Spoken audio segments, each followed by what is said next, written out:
In the first couple of hours and first couple of days after the Hamas attack on October 7th, first-hand testimonies were starting to emerge on social media. We felt that we needed to create a system for preserving these testimonials for the service of future generations and especially of future academics, future historians who will be conducting research into this period. Us as historians really saw the opportunity to leverage our knowledge and our experience into something which I think is extremely important. One of the first things we saw after the October 7th attack was how quickly and effectively civil society organized to offer help. People were collecting and delivering food packages and clothing and even military equipment. Civil society was extremely vibrant and active, and that was one of the things we wanted to document. We wanted to be able to create an archive that will serve the historians of the future and will preserve the different initiatives that are and were taking place.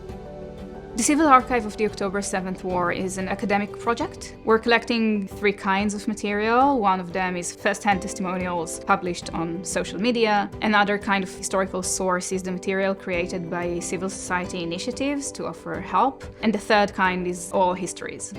What was very important to us was to show a bottom-up perspective and show how everyday people experienced the war.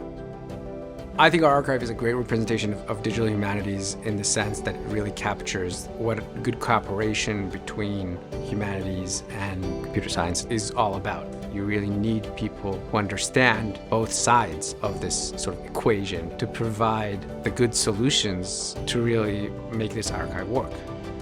The archive is a future-oriented project, so when someone comes to the archive or uses the archive online 20 or 30 or 40 years from now, they would have the material available to them and they will have some notion of how people told their stories. You can see the resilience of civil society in Israel, and if something makes me optimistic, that is it.